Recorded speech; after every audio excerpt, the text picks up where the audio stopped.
Hey, Coach. Oh, make sure the volume is good here. So There you go. just I can hear you now. Sorry. going back, sweet. Coach, just going back from Florida State on Thursday, you guys out rebounding them by 11 to losing that battle today on the boards by 19, including allowing 11 offensive for Clemson. Just what was the difference today as opposed to Thursday on the boards? I wish I knew because I knew that was going to be the difference maker in the game. And for whatever reason, give Clemson a lot of credit. I know that's part of who they are. They're, I think, +8 on the boards for the season. And they know that they don't shoot the ball well and that they have to earn themselves extra opportunities. And, you have to give them a lot of credit. I'm so disappointed in our lack of execution on boxing out, and the fact that we didn't get one offensive rebound the entire game. One clean one. The other two were team rebounds, which means we knocked it out of bounds. And I just think that's the difference in the game. You brought up a disappointment with execution. Was there just anything else that you were struggling with between today and Thursday? I think I think, when you look at our stat line, like we shot the ball well, we had more assists than we had turnovers.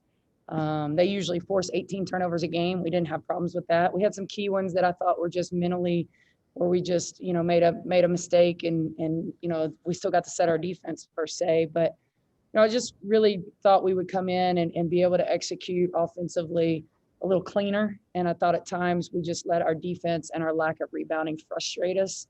Then we'll bounce back from it. But, I think that's the hard lesson you learn in this league. Clemson is uber athletic. They play a lot of people, and, you've got to box everyone out. They've got, I think, like 6 people averaging almost 2 rebounds a game, offensive rebounds a game. And that's a lot. So that's everybody's job it has to be a main focus. And it was coming in, and, and for whatever reason today, we just didn't have that.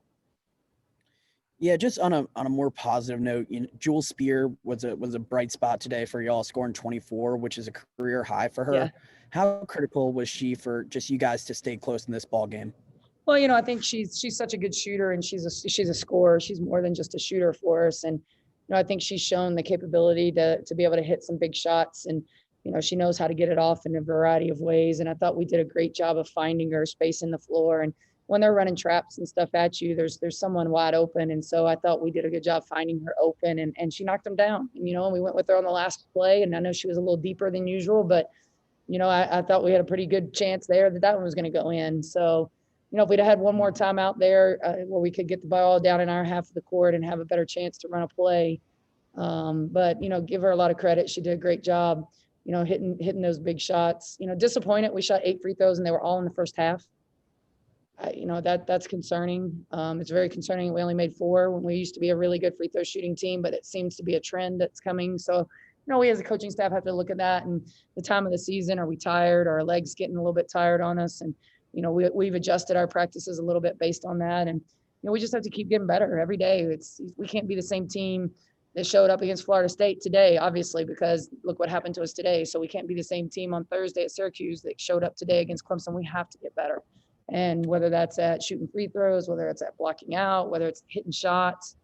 I thought we passed on a couple of layups today where we settled for high post jumpers, and we should have, put it on the floor one time and got to the rim and kind of forced the issue, but we didn't. So we just got to go back and look at that and learn from it. And it's a tough lesson to learn because, at home, this was a great opportunity to finish a week with 2 W's that would have been big statements. And so instead we've got to kind of regroup and bounce back. Yeah, I just got one more for you. You kind of led into it perfectly with talking about bouncing back. Next week it is a tough stretch ahead for y'all, going away to Syracuse and then down to Georgia Tech. Talking about bouncing back, I mean, how do you guys bounce back from this and kind of reset and just get ready to play those tough games? Well, that's exactly it. You gotta bounce back. This one's gonna sting for a day, and then tomorrow you gotta wake up and the sun comes up, and you gotta know that that we're still the same team that has had better days, and you gotta go in and clean a few things up, clean up that rebounding again. So maybe we'll go to 3 drills a day instead of 2. But you gotta stay confident, keep believing in these. I mean, I love these kids to death. I believe in each and every one of them. And I hurt for them because I know this really stings, but you know, you do have to give Clemson a lot of credit. Those kids came in, they fought hard, they play extremely hard, they're scrappy. You know, Spray got loose way too many times for 3. Our goal was to not let her get any, and she hits 4, and then she even had a drive. So, you know, there's certain things on a scouting report with the details that we have to be mentally tough enough to lock into. And today at some key points, unfortunately, that just didn't happen. And so, you know, we'll learn from it, we'll grow from it. And then, you know, going up to Syracuse is tough. I think 5 of our last 7 are on the road. This was our long home swing. So now we've got to be road warriors. You know, we got to be able to go and handle playing in these other gyms, but, you know, there's no crowd. So that's not, you know, a big deal, but playing in the dome is a little bit different. You know, it's humongous. So, and then Georgia Tech would be a, you know, a rematch against a team that really kind of got us on the boards the first time too. So how are we going to respond to that? You know, so I think this will be a key stretch for us, but I think we'll come out with a fire and fuel about us that's just ready to get back on the court and get another opportunity and be grateful for that chance. Thanks, Coach. Appreciate it. Thank you. Thanks, guys. Thanks, guys. Go Deeks.